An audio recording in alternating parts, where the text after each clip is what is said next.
ظاہر ہے کہ اس کے نمائندے اس دنیا میں آئے 1,24,000 نبی آئے، اور اس کے بعد پھر اللہ نے امامت و ولایت کے سلسلے کو قائم کیا، اور اس نظام امامت و ولایت کے سلسلے کو اللہ نے حضرت امام حسن عسکری علیہ السلام تک دنیا کو دکھایا، اور پھر ایک امام کو غائب میں رکھا، اور وہ غائب میں رکھ کر ہم سے نظام ولایت کا امتحان لے رہا ہے کہ تم میں سے ایسے کتنے ہیں کہ ایک امام کی غیر موجودگی میں، ان کی غیبت میں اپنے امام کی معرفت کو کتنا حاصل کر پا رہے ہیں۔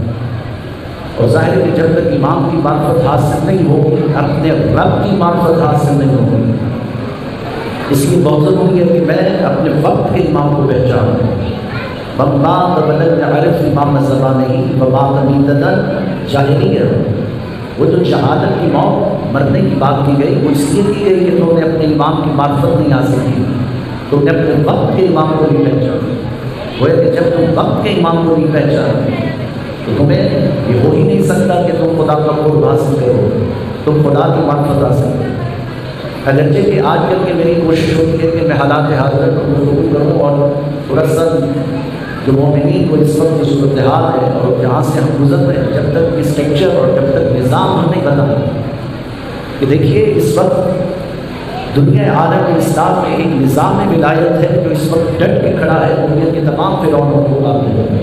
اس وقت دنیا کے تمام نمرود، دنیا کے تمام فرعون، دنیا کے تمام امان، دنیا کے تمام یزید، وہ اس نور خدا کو، اس نور خدا کو مٹانے کی کوشش کر رہے ہیں، اور اس قدر کوشش کر رہے ہیں کہ انہیں جو بس میں آ رہا ہے وہ کر رہے ہیں۔ ایک وقت تھا جب تلواروں سے جنگ ہوتی تھی، پھر ایک جدید ٹیکنالوجی کے نظام اور سسٹم کے تحت پوری ایک عرصہ گزرا کہ جہاں ہم جنگیں لڑ رہے ہیں، لیکن اب تو شاید بم اور بارود کا دور بھی جا رہا ہے، اور یہ جنگ بم اور بارود اور ٹیکنالوجی کے ذریعے سے نہیں لڑی جائے گی۔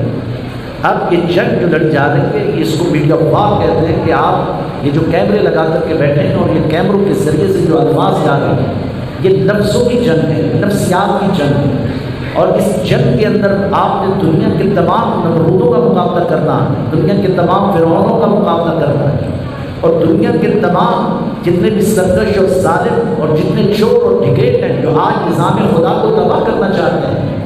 ہر دور میں ایک فرعونیت کا نظام رہا، اور وہ فرعونیت کا نظام ہمیشہ نظام ولایت کے مقابلے پر ٹکراتا رہا۔ وقت کا علی آج تنہا ہے، اور اس کے مقابلے پر ایک تابوتی طاقتوں کا ایک بڑا جب بیٹھا ہے جو اس وقت جمع ہو چکا ہے۔ لہٰذا میں اگر صبح سے لے کر شام تک ذکر فضائل آل محمد کرتا رہوں اور وقت کے یزیدوں اور نمرودوں کی بات نہ کروں اور وقت کے مظلوموں کی بات نہ کروں تو ہدف کربلا کیا ہوا؟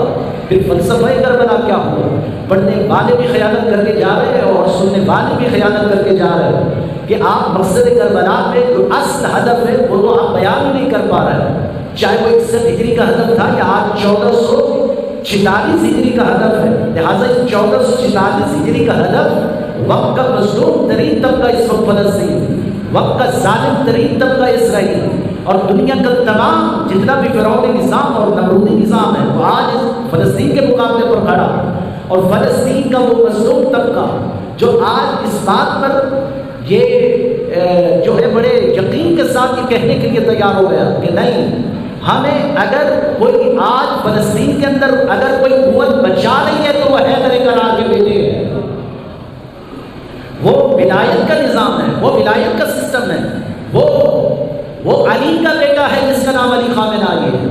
آج علی خامنائی کی صورت میں آج دنیا کے تمام مظلوموں کے حق میں یہ آواز اٹھ رہی ہے۔ لہٰذا آج ایسے نہیں ہو سکتا کہ اسماعیل ہانیہ جب شہید ہوا تو نماز شب کے اندر یہ کہہ رہا تھا کہ خدایا مجھے موت دینا تو ایران میں دینا، کیونکہ اسے پتا تھا کہ فلسطین کے اندر مر بھی جاؤں گا تو کسی نے میری تو لاش بھی نہیں اٹھانی، اور کسی کونے اور خطرے میں پھینک دیں گے تو لیکن پتہ بھی نہیں چلے گا۔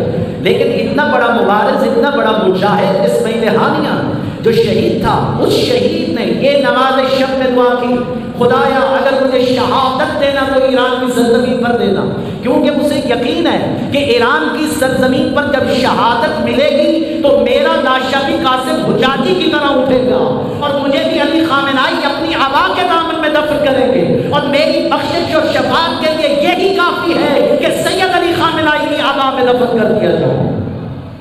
لہٰذا یہ نظام اور سسٹم اور ولایت دنیا کے. لہٰذا ایک بہت بڑے عالم دین نے، اس سے پہلے کہ کسی عالم دین نے، لیکن اس سے بڑے ایک فلسفی عالم دین نے کہا تھا کہ شاید آج کی امت کا روز محشر حساب کتاب روز محشر ہماری نمازوں اور روزوں سے نہیں ہوگا. یہ نماز اور روزوں سے نہیں پوچھا جائے گا کہ تم کتنے صالح اور کتنے نیک اور کتنے اچھے تھے.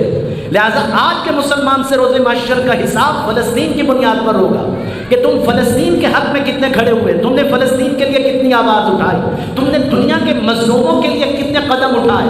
لہٰذا آج یہ احتساب صرف ظالم اور مظلوم کے درمیان ہوگا. اور ظاہر ہے کہ یہی ہماری بنیاد ہے، اور بنیاد یہی تو کربلا کی تھی کہ دنیا کربلا کے فلسفے کو جب نہ سمجھ سکی تو پھر یزید کے خیمے میں جا کر کے بیٹھ گئے. لیکن جنہوں نے فلسفہ حسینیت سمجھ لیا وہ کل بھی حسین کے ساتھ تھے، وہ آج بھی حسین ابن علی کے ساتھ ہیں. لہذا اس نظام میں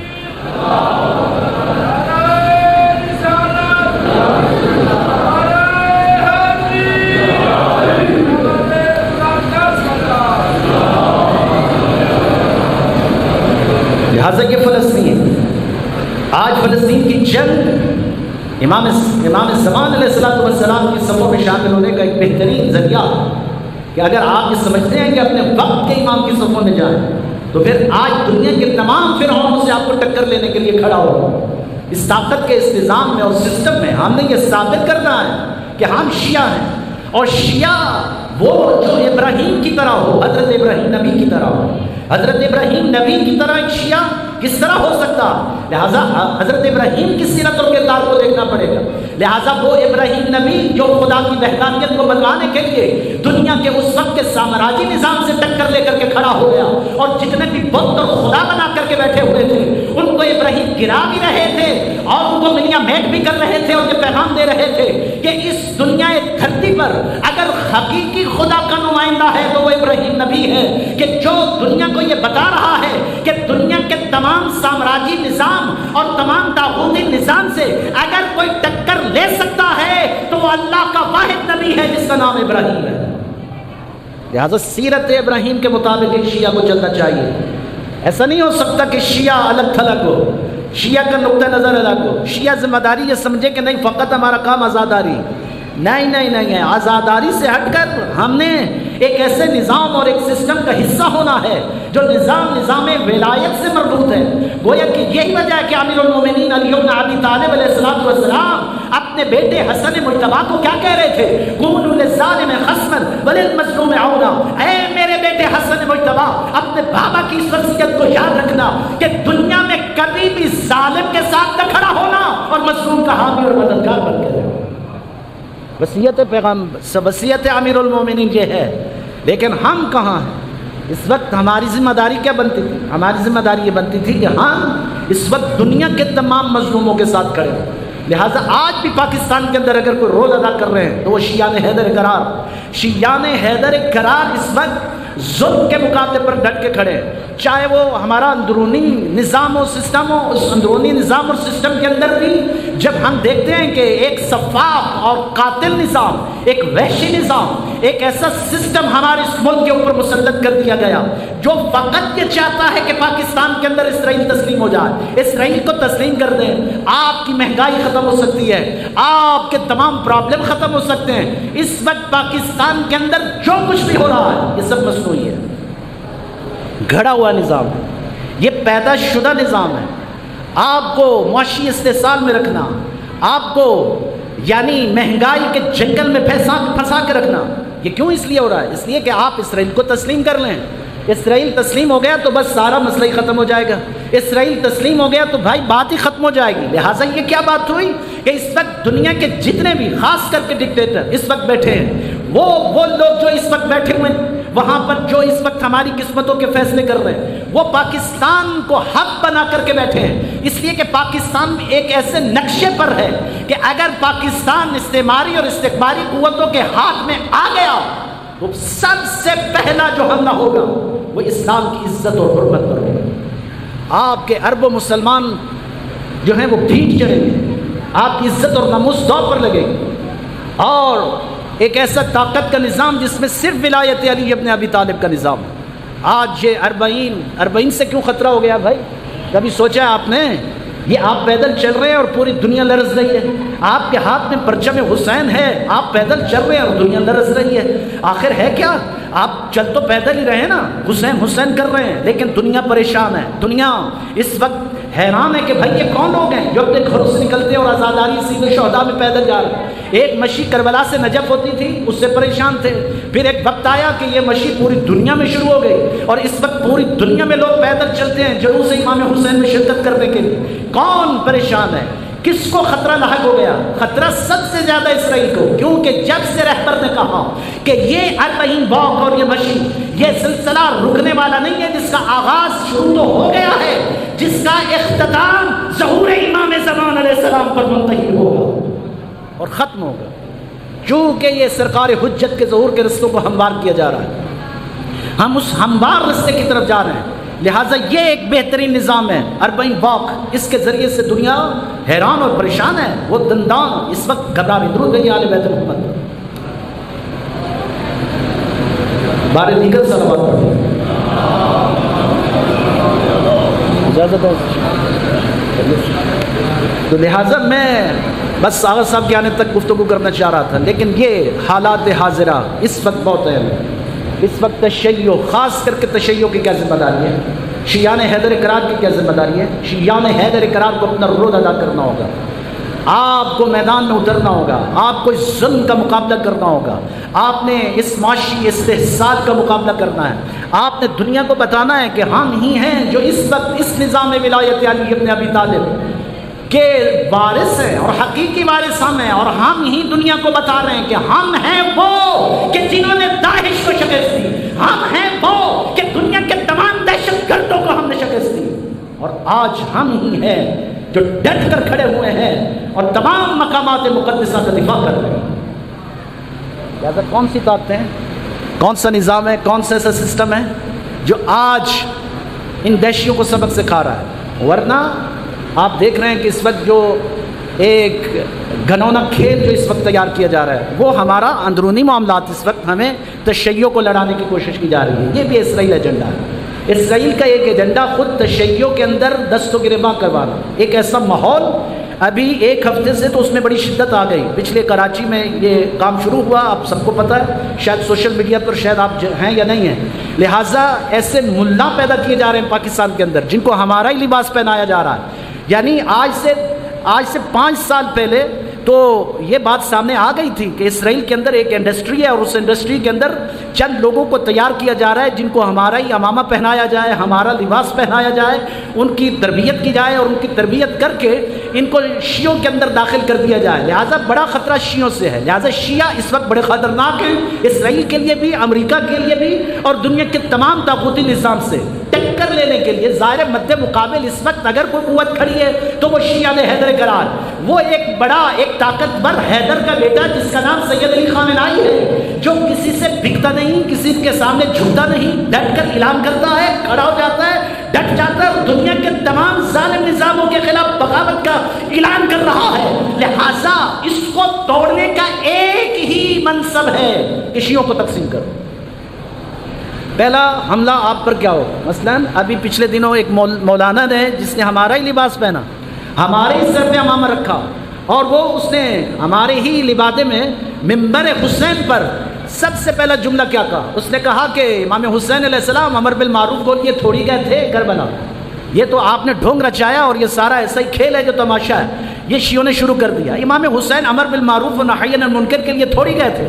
یہ ایک ایسا حملہ ہے، یہ جملہ کہ جس میں ایک بنیاد ہے جو حضرت سید الشہداء کے مقصد کو پامال کر رہی ہے، حضرت سید الشہداء کے مقصد کو ملیا میٹ کر رہی ہے. یہ ہمارا ہی ممبر، ہمارے ممبر پر ہمارا خطیب جس نے یہی لباس جو میں نے پہنا ہوا ہے اسی طرح پہن کر آپ کے سامنے بیٹھ کر اتنی بڑی خیانت کربلا کے ساتھ کر رہا. یہ کیوں کر رہا ہے یہ خیانت کربلا کے ساتھ؟ کیونکہ اس کا ایجنڈا یہ نہیں ہے کہ میں کربلا کی ترویج کروں، اس کا ایجنڈا یہ ہے کہ میں قوم کے اندر تقسیم کروں، اور جب قوم کے اندر تقسیم ہو جائے گی تو شیعہ آپس میں دست و گریباں ہو جائیں گے. یعنی وہ نظام مرجعیت پر اٹیک کرنا چاہتا ہے، وہ حضرت سید الشہداء کے اس مقصد کی طرف اٹیک کرنا چاہتا ہے، وہ یہ چاہتا ہے کہ آج کی مجلس میں آپ مرجع کی بات نہ کریں، یعنی وہ ہم پر یہ بلیم کر رہا ہے کہ تم مرجع کو امام زمانہ کے مقابلے پر کھڑا کرنا چاہتے ہو۔ کتنا بڑا دھوکہ ہے یہ، وہی دھوکہ ہے جو قرآن کو نیزے پہ رکھ کر دیا جا رہا تھا۔ میری باتیں آپ کو پریشان تو کر رہی ہوں گی نا؟ اب یہ کھیل اور یہ تماشا ہے جو پاکستان میں شروع ہو چکا ہے، یعنی کراچی میں تو باقاعدہ اس پر باقاعدہ ایک ہنگامہ ہو چکا ہے، پوری قوم اس پر لڑی ہے کہ بھائی کیا کرے۔ ایک مولانا کو مجلس کا سٹیج دیا جا رہا ہے، ایک بڑا آپ نے پنڈال دے دیا اور پھر اس پر وہ ممبر پر بیٹھ کر جو اس کے من میں آئے وہ بولے، یعنی تقسیم کر دیا گیا۔ غالی اور مقصر کی جنگ تو پہلے تھی لیکن اب اس سے اور بڑی ہو گئی۔ لیکن یاد رکھیے گا اے شیعان حیدر گراں، آپ نے پہچاننا ہے ان ناسوروں کو جو ہمارے ممبر کو استعمال کر رہے ہیں، ہمارے تماشا۔ اب ظاہر ہے ایک نیا کھیل ہے، مثلا ابھی میرے پاس ایک ذمہ داری ہے مجلس وحدت مسلمین کی، تو میں مجلس وحدت مسلمین کی بات کروں گا۔ تو مجلس وحدت مسلمین وہ جماعت نہیں ہے جو امام حسین علیہ السلام کے مقصد کا سودا کر دے گی۔ ہم جب دیکھیں گے کہ ممبر سید الشہداء پر مقصد سید الشہداء کے خلاف بات ہوگی تو سب سے پہلے آپ کا یہ قومی پلیٹ فارم میدان میں آئے گا ان کے خلاف، چاہے ہمیں کوئی دہشت گرد کہے، چاہے ہمیں کوئی کچھ بھی کہہ دے، ہم پہ فتوے لگائے، لیکن نہیں، ہم کبھی بھی مقصد امام حسین کو پامال نہیں ہونے دیں۔ یہ کبھی نہیں ہو سکتا کہ آپ جو بھی ہیں، آپ جہاں سے بھی پڑھ کر آئیں، آپ کا تعلق کہاں سے؟ یعنی عجیب ہے کہ حضرت امام زین العابدین علیہ السلام نے جو ہے وہ بیعت کر لی تھی ظالم کی بیعت کرے حضرت امام زین العابدین، آپ کے ممبر پر آپ کے ہی اسی لبادے میں بیٹھا مولوی یہ بات کر رہا ہے۔ بتائیے قبول ہے؟ آپ کو قبول ہے؟ ہمارا تو سارا بنیاد دھڑم ہو جائے گا بھائی، تباہ ہو جائے گا۔ یہ کیسے آپ کر رہے ہیں؟ یہ کون سا کھیل ہے جو آپ کھیلنا چاہتے ہیں؟ لہذا یہ بات سمجھ میں آ گئی، یہ اسرائیل کا ایجنڈا ہے، اسرائیل کے پالتو پاکستان کے اندر، چونکہ پاکستان حق ہے اور پاکستان ہی دراصل اس وقت ایک انقلاب کی خوشبو ہے جو پھوٹنے والی ہے انشاءاللہ۔ ان قریب پاکستان کے اندر ایک بڑی تبدیلی آئے گی، ہم امید سے ہیں انشاءاللہ، نا امید نہیں ہیں۔ یہ جتنے بھی ظالم چہرے ہیں، جابر و صفاق اور قاتل جو اس وقت پاکستان کے معاشی استحصال کر رہے ہیں، اس کے پیچھے جتنے بھی ایجنڈے ہیں انشاءاللہ سب بے نقاب ہوں گے، سب کو پتہ چل جائے گا کہ کون کھیل کھیل رہا ہے اور کس طرح کا کھیل کھیلا جا رہا ہے۔ لہٰذا اے شیعان حیدر گراں، سنبھل جاؤ، اپنے آپ کو سنبھالو، بیدار ہو جاؤ اور ان خطرات سے پہلے سے آگاہ ہو جاؤ۔ شیعہ ہوتا ہی وہ ہے جو اپنے دشمن کی شناخت کر سکتا ہو، جو اپنے دشمن کو پہچان سکتا ہو۔ لہٰذا جو شیعہ اپنے دشمن کو نہیں پہچانتا وہ کامیاب اور کامران نہیں ہو سکتا۔ لہٰذا ہم کھڑے ہیں پاکستان کے اندر اس ظالم نظام کے مقابلے میں۔ ابھی پچھلے دنوں شاید کسی کے علم میں ہے یا نہیں ہے، بڑا ایک پاکستان کے اندر ماحول بنایا، ایک سحر جادو کر دیا کہ خبردار کسی کی جرت نہیں ہے کہ کوئی مہنگائی کے خلاف آواز اٹھائے، جرت نہیں ہے۔ مذہبی جماعت ہے، مذہبی جماعت کا کام نہیں ہے کہ وہ مہنگائی کے خلاف بات کرے۔ کیوں؟ مہنگائی کے خلاف بات کرنا انسانیت کے لیے نہیں ہے؟ کیا انسانیت کے لیے آواز اٹھانا جرم ہے پاکستان کے اندر؟ آپ مہنگائی کے خلاف کوئی احتجاج نہیں کر سکتے، کیوں؟ دفعہ 144 ہے، خبردار، ہم نے ایک زہر ڈال دیا ہے، خبردار کسی کو پھڑکنے نہیں دیں گے۔ پاکستان کے اندر ایک ایسا خوف کی فضا بنا دی، لیکن الحمدللہ وہ جماعت جس نے اعلان کیا وہ تو نہ نکلی، لیکن ہم نکلے اور میں نکلا انشاءاللہ۔ اور جب میں نکلا تو ظاہر ہے مجھے گرفتار کر لیا گیا، اور جب گرفتار کر لیا گیا تو پھر ظاہر ہے کہ وہ ایک سحر اور وہ جو جادو تھا وہ ٹوٹا، اور اس توڑنے کے نتیجے میں آج ایک نئی بیداری آ رہی ہے، اور اس بیداری کے عمل میں انشاءاللہ پاکستان کے شیعان حیدر گراں سرفرست ہوں گے کہ انشاءاللہ پاکستان میں آنے والے انقلاب کے اندر سب سے پہلے شیعان حیدر گراں کا کھانے مارتا سمندر ہوگا، کیونکہ ہم ہی ہیں انشاءاللہ کربلائی، عاشورائی، اور کربلا کی فکر کو انشاءاللہ ہم ہی عام کر رہے ہیں۔ ہم ہیں جو اس ظلم کے مقابلے پر ڈٹ کر کھڑے ہوتے ہیں، ورنہ کبھی ایسا نہیں۔ لہٰذا یہ درس ہمیں کربلا سے ملا، یہ جدوجہد ہمیں کربلا سے ملے گی، اور کربلا جب تک ہمارے سینوں میں صحیح طرح راسخ نہیں ہوگی ہم کبھی بھی کامیاب اور کامران نہیں ہو سکتے۔ لہٰذا ہمیں دشمن شناس ہونا ہے۔ ہمیں اپنے نوجوانوں سے بات کروں گا انشاءاللہ، اپنے نوجوان اپنے آپ کو متحرک کریں۔ نوجوان، آج کا نوجوان، اس کی بہترین ذمہ داری ہے کہ وہ دشمن شناس ہو، وہ اس وقت اپنے دوست کی پہچان کرے، اپنی صفوں کے اندر وہ گھسے ہوئے وہ نامراد جنہوں نے اس ملت کو تقسیم کرنا ہے ان کی شناخت کریں، تاکہ پتہ چل جائے کہ یہ کیا کھیل ہے جو کھیلا جا رہا ہے۔ لہٰذا ایسا نہیں ہو سکتا، لہٰذا یہ آنے والے حالات انشاءاللہ بہتری کی طرف جا رہے ہیں، اور انشاءاللہ اس دھرتی سے انشاءاللہ اسرائیل کا خاتمہ ہوگا، امریکہ کے عزائم کا خاتمہ ہوگا، اور ہم انشاءاللہ سید علی خامنائی کے حقیقی سپاہی بن کر رہبریت کے اس پرچار میں جو نظام ولایت فقیہ، ابھی تک تو یہ بڑا مسئلہ ہے، وہ جو آج نظام ولایت فقیہ کے خلاف بات کر رہے ہیں، کبھی ان کو ہوش کے ناخن لینا چاہیے اور سمجھنا چاہیے کہ اگر یہ نظام نہ ہوتا تو آج تم یہ جو بڑے بڑی بسیں بھر بھر کے اور بڑے بڑے سالات بن کے اور بڑے بڑے زائرین لے کر کے جو لاکھوں روپے کی جناب پیسے کما رہے ہو، یہ کیسے کما سکتے تم؟ آج یہ جو دھڑا دھڑ جو قافلے جا رہے ہیں اربعین کے اوپر، زیارات کے اوپر، تو یہ شکریہ ادا کرو سید علی خامنائی کا کہ جو مجاہدین جنہوں نے مرکز سیدہ زینب کو بچایا، مقامات مقدسہ کو بچایا، آج جو انقلاب وہاں پر ہے، یہ شکریہ ادا کرو ان مجاہدین کا جنہوں نے قاسم سلیمانی کی قیادت میں ایک بہت بڑے دشمن کو شکست پاش دی، اور آج اس طاقت کے نظام اور سسٹم میں ہم کھڑے ہیں، ڈٹ کر کھڑے ہیں۔ لہٰذا ضرورت اس عمل کی ہے کہ انشاءاللہ ہم ایک ہو کر، متحد ہو کر، ایک طاقتور نظام بنا کر ہم اس نظام ولایت فقیہ سے منسلک ہو جائیں۔ نظام ولایت فقیہ ہی دراصل ہمارے تمام مسئلوں کا حل ہے۔ لہٰذا جب ہم یہ اعلان کرتے ہیں اذان کے اندر اشہد ان امیر المومنین و امام المتقین علی حجت اللہ، تو اس کا کیا مطلب ہے؟ کبھی آپ نے غور کیا؟ کبھی توجہ کی؟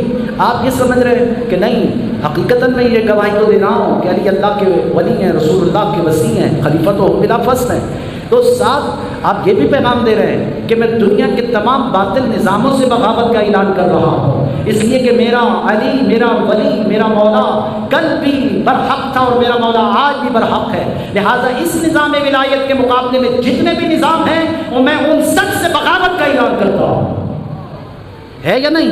لہٰذا جب آپ ان سے بغاوت کا اعلان کر رہے ہیں تو پھر آپ ایک ہی نظام کا حصہ ہیں، اور وہ ہے نظام ولایت فقیہ۔ دیکھیے تین نظام ہیں، ایک نظام ولایت تقنین ہے، ایک نظام ولایت تشریع ہے، اور ایک نظام ولایت فقیہ ہے۔ لہٰذا نظام ولایت تقنین ہمارا یہ عقیدہ ہے، اور یہ ہمارا مسلم عقیدہ ہے جو سید علی خامنائی کا ہے، قائد شہید علامہ عارف حسین الحسینی کا ہے، تمام علماء و مراجعین کا ہے، کہ اس کائنات پر اللہ کے بعد اس کائنات پر اگر کوئی حاکمیت ہے تو محمد و آل محمد کی حاکمیت ہے۔ آپ کا نظام ان کے صدقے میں چلتا ہے، کیا یہ عقیدہ ہے یا نہیں ہے؟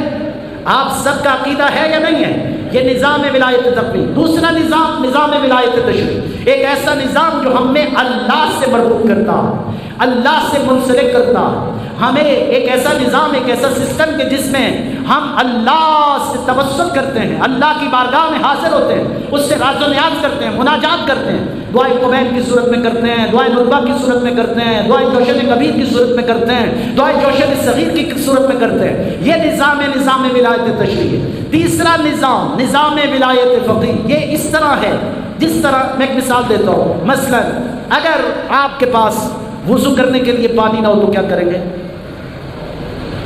تیمم کریں گے۔ اچھا، پھر تیمم اس کا مطلب کیا ہوا؟ پانی کا بدل۔ جب پانی نہ ملے تو آپ تیمم کریں گے۔ تیمم کس کا بدل ہے؟ وضو کا، یعنی پانی کا بدل ہے، کس کا؟ پانی کا۔ تیمم کا بدل کیا ہوا؟ اچھا یہ تیمم۔ اب تیمم جس بعینی اسی طرح کہ جب نظام ولایت پردہ غیبت میں ہو تو اس کا بدل ہے نظام ولایت فقیہ، کہ ایک ولی فقیہ کی پیروی اور اطاعت، ظاہر ایک سسٹم کے اندر چلنا ہے، نظام کے اندر چلنا ہے، ورنہ بگڑ جائے گا پورا معاشرہ، پورا سسٹم ہی تباہ ہو جائے گا۔ لہٰذا یہ نظام ولایت فقیہ ان دو نظاموں کا دفاع کرتا ہے۔ جب بھی کوئی وقت کا استعمال اور استقبال ان نظاموں پر حملہ آور ہو تو یہ نظام ان دو نظاموں کا دفاع کرنے کے لیے میدان میں آتا ہے۔ لہٰذا اس کو کہتے ہیں نظام ولایت فقیہ۔ یہ سید علی خامنائی کی صورت میں ہوتا ہے، یہ ان مجاہدین کی صورت میں ہوتا ہے جو اس وقت تمام نظاموں کے مقابلے پر ڈٹ کر کھڑے ہیں۔ یہ کبھی سیدہ زینب کا برکت بچاتے ہیں، یہ کبھی امام حسین علیہ السلام کا برکت بچاتے ہیں، ان کے خلاف سازشیں ہو رہی ہیں، ان کو روک رہے ہیں، دنیا کے تمام سفاق اور قاتلوں کا مقابلہ کرتے ہیں، ان کے اندر گھسے ہوئے جو عزائم ہیں ان کو تلاش کرتے ہیں، دنیا کو سامنے لا کر کے کھڑا کرتے ہیں، دکھاتے ہیں کہ یہ سفاق ہے۔ لہٰذا یہ ہیں وہ لوگ۔ اس لیے سید علی خامنہئی نے جتنے بھی شہداء ہیں، شہدائے مدافعین حرم سیدہ زینب، ان سب کو کربلا کے شہداء سے منسلک کیا اور کہا کہ یہ کربلا کے شہداء سے منسلک ہیں، یعنی ان کا مقام اور ان کی عزت اور حرمت اتنی ہے جتنی کربلا کے شہداء کے ساتھ ہے۔ یہی وجہ ہے کہ آج مدافعین حرم سیدہ زینب سلام اللہ علیہا آج ان کی قبروں سے اعجاز ظاہر ہوتے ہیں۔ میں پچھلے دنوں تھا وہیں زیارت کے لیے گیا تو میں نے قبر دیکھی جہاں سے خوشبو برآمد ہو رہی تھی، بہت سی خواتین، ایک بہت بڑا مجمع لگا ہوا تھا۔ میں نے پوچھا کہ یہ کس کی قبر ہے کہ یہاں سے خوشبو برآمد ہو رہی ہے؟ انہوں نے بتایا کہ یہ ایک ایسے شہید کی قبر ہے جو محاذ پر جتنے بھی فوجی حرم سیدہ زینب کا دفاع کر رہے تھے یہ ان کے ٹوائلٹ صاف کرتا تھا۔ عجب، میں نے کہا عجیب ہے، یہ ٹوائلٹ صاف کرتا تھا، آج اس کی قبر سے خوشبو نکل رہی ہے۔ یہ کمال ہو گیا، وہ جو ٹوائلٹ صاف کرتا تھا آج اس کی قبر سے خوشبو نکل رہی ہے۔ لیکن کربلا میں بھی ایک ایسا تھا جو کہتا تھا میرے پسینے سے بدبو آتی ہے، میرے کپڑے پھٹے ہوئے ہیں۔ شاید سید الشہداء نہیں چاہتے کہ میرا خون کربلا کی دھرتی پر گر جائے، لیکن وہ کتنا مجاہد تھا اور اتنا ضعیف تھا کہ اس کی پلکیں اس کی آنکھوں پر آتی تھیں، اور امام حسین علیہ السلام نے اس کو میدان کارزات میں بھیجا۔ جب لڑتا لڑتا گرا تو سب سے پہلے ولیوں کا سردار اس کے لاشے پر تھا، اور پھر شام غریبہ جب سیدہ زینب آئی ہیں کہ ایک مرتبہ کہا سجاد کی خوشبو کہاں سے آ رہی ہے؟ کہا یہ جون کے لاشے سے آ رہی ہے۔ تو یہ جون کے لاشے سے خوشبو نکلی۔ لہٰذا جو بھی اس نظام اور سسٹم سے مربوط ہو جاتا ہے پھر ان کو خدا یہ شرف دیتا ہے، خدا ان کو یہ مقام دیتا ہے۔ لہٰذا آج بھی یہ 40 جو آج آپ دیکھ رہے ہیں، آج کتنی آزادی کے ساتھ زیادہ سے زیادہ FIR ہوتی ہیں، 2-4 دنوں کے لیے جیل میں جانا پڑتا ہے، پھر وہ ظاہر ہے کہ آپ گھر واپس آ جاتے ہیں، آزادی کے ساتھ ایسا ہو رہا ہے، لہٰذا مشکل نہیں ہے۔ لیکن ایک وہ وقت تھا جب 40 صدام کے دور میں خبردار کسی کی جرت نہیں کہ کوئی حرم امام حسین میں داخل ہو، اور ظاہر ہے کہ ایک بڑی تعداد جانا بھی چاہتی ہے لیکن کسی کو اجازت نہیں۔ 30 افراد جرت کرتے ہیں جو واک کر کے حرم سید الشہداء پہ پہنچتے ہیں۔ ان میں سے صدام نے وہاں پر ایک پہرا لگایا ہوا ہے، بڑی فوج لگائی ہے، خبردار کسی کو اجازت نہیں کہ حرم امام حسین میں داخل ہوگا، لہٰذا جو بھی آگے آئے گا اس کو مار دیا جائے گا۔ 30 نوجوان ہیں جو تیار ہو کے آگے آئے اور کہا کہ ہم آئیں گے حرم امام حسین میں، کسی میں جرت ہے تو ہمیں روک کر دکھائے۔ لہٰذا فوج اپنے پورا اسلحہ لے کر کے کھڑی ہوئی۔ ایک فوجی نے للکارا کہ اگر کسی میں جرت ہے تو آگے بڑھو۔ ایک نوجوان آگے بڑھا اور جیسے ہی وہ آگے بڑھا تو اسے گولیوں سے چھلنی کر دیا گیا۔ ظاہر ہے کہ ایک خوف کی فضا تو بنی کہ جناب ظاہر سے مار دیا گیا۔ اتنے میں ایک اور نوجوان اٹھا اور اس نے کہا میں جاؤں گا، لہٰذا اسے بھی مار دیا گیا۔ اس کے بعد پھر ایک ہنگامہ سا برپا ہوا اور پھر فوج چھوٹے لگ گئی اور پھر کسی کی جرت نہ ہو۔ لیکن آیت اللہ خوئی کے دور تھا، آیت اللہ خوئی کے پاس جب یہ لاشیں آئے اور آیت اللہ خوئی نے حکم دیا کہ ان میں جو پہلا شہید ہے اس کو مدفن یعنی سید الشہداء کے حرم کے اندر دفن کر دیا جائے، لیکن جو بعد والا شہید ہے اس کو امام حسین علیہ السلام کے بالکل زری کے قریب دفن کر دیا جائے۔ تو لوگوں نے سوال کیا کہ آقا جان ایسا کیوں کہ وہ جس نے پہلے شہادت دی وہ صحن میں دفن ہو اور جو بعد میں شہید ہوا وہ امام حسین کی زری میں کیوں دفن ہو؟ تو آیت اللہ خوئی نے کہا تم نہیں جانتے اس راز کو، وہ جو پہلے شہید ہوا اسے نہیں معلوم تھا کہ میں مارا جاؤں گا، لیکن جو دوسرا شہید ہوا اسے یہ معلوم تھا کہ میں مارا جاؤں گا، میں مارا جاؤں۔ لہٰذا یہ مقام اور یعنی یہ پتہ ہے کہ انسان کو اگر یقین ہو جائے کہ مجھے شہادت ملے گی تو پھر آج وہ امام حسین علیہ السلام کی صفوں میں شامل ہوتا ہے۔ لہٰذا یہ بہت اہم ہے کہ ہم اپنے آپ کو مزین کریں، تیار کریں۔ کبھی ایسا نہیں ہو سکتا کہ اگر کوئی کہے کہ میں حالات سے بری و ذمہ ہوں لہٰذا بھاڑ میں جائے پاکستان کے حالات، مجھے کیا خبر کہ مجھے کیا کرنا چاہیے اور کیا نہیں کرنا چاہیے۔ دوسرے بھاڑ میں جائیں تو جائیں لیکن شیعہ کو بھاڑ میں نہیں جانا چاہیے، شیعہ کو میدان میں ہونا چاہیے، شیعہ کو میدان کارزار کا سپاہی ہونا چاہیے، شیعہ کو وقت کے ظالم اور فرعون سے ٹکر لینے والا ہونا چاہیے، اس کو حضرت ابراہیم کی سیرت پر چلنا چاہیے اور اس کو حقیقی امام حسین علیہ السلام کا پیروکار ہونا چاہیے۔ تبھی جا کر انشاءاللہ حالات بھی بدلیں گے اور بہت ساری چیزیں بدلیں گی انشاءاللہ، بہت سے وقت آئے گا۔ میں کر سکتا تھا لچھے دار تقریر، لچھے دار جملے میرے پاس بھی ہیں، کر سکتا ہوں، لیکن میں آج کی مجلس میں اس موضوع کو بہت ضروری سمجھتا تھا کہ میں حالات حاضرہ پر بات کروں، میں وقت کے فرعون پر بات کروں، میں وقت کے یزید کے خلاف بات کروں، تاکہ میں کربلا کی ضمانت کو آپ کے سپرد کر سکوں.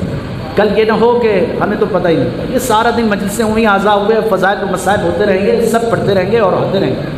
لیکن اگر وقت کے ظالم کے خلاف اگر ہماری اس ممبر سے بات نہ ہوئی اور وقت کے فرعون کے خلاف بات نہ ہوئی تو اس سے بڑی خیانت نہیں ہو سکتی.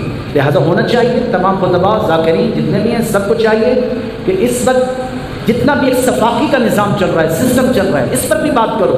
اصل ہدف کربلا یہی ہے اور یہی ہے اصل بنیاد. اسی پر ہی تو یہ سازشیں ہو رہی ہیں. حتیٰ کہ یعنی اب حسینیت اور یزیدیت کے نعرے کو سیاسی بنا دے رہے ہیں. یعنی یہ لوگ کہہ رہے ہیں کہ بھائی یہ حسینیت اور یزیدیت کا نعرہ سیاسی نعرہ ہے، خبردار اس کو مجلسوں میں مت لگاؤ. یعنی یہ فکر دینے کی کوشش کی جا رہی ہے. یعنی کتنا بڑا کھیل اور تماشا ہے جو اس ملک کے اندر کھیلا جا رہا ہے. یعنی حسینیت اور اس کا مطلب اتنا اچھا یزید آپ کو لگتا ہے کہ یزید زندہ باد، آپ کو یزید مرد آباد کا نعرہ آپ کو اچھا نہیں لگ رہا. یہ ہمارا مولوی کہہ رہا ہے کہ یزیدیت مرد آباد کا ہمارا نعرہ مطلب عجب نہیں ہے.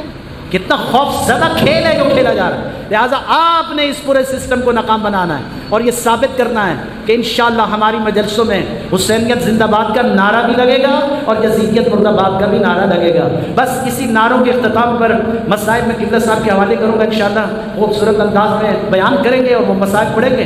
لہٰذا یہ نعرہ میں لگا کر پوری طاقت اور قوت سے اپنے مولویوں کو جو ہمارے ممبر پر غلط کھیل اور تماشا کر رہے ہیں ان کو یہ پیغام دینا چاہتے ہیں کہ خبردار، آپ کا یہ پلان ہم کبھی بھی کامیاب اور کامران نہیں ہونے دیں گے. اور جو بھی مرجیت کے خلاف آواز اٹھے گی اور جو بھی حسینیت کے خلاف آواز اٹھے گی انشاءاللہ کربلا کے راہی اور سپاہی بن کر سب سے پہلے ہم میدان میں کھڑے ہوں گے. تو پوری طاقت سے ہاتھوں کو بلند کر کے ان کے عزائم کو خاک میں ملانے کے لیے جو اسرائیل کے ایجنٹ ہمارے ممبروں پر داخل ہو گئے ان کو جواب دینے کے لیے پوری طاقت سے حسینیت، حسینیت، یزیدیت، یزیدیت، بلند ترین سلام.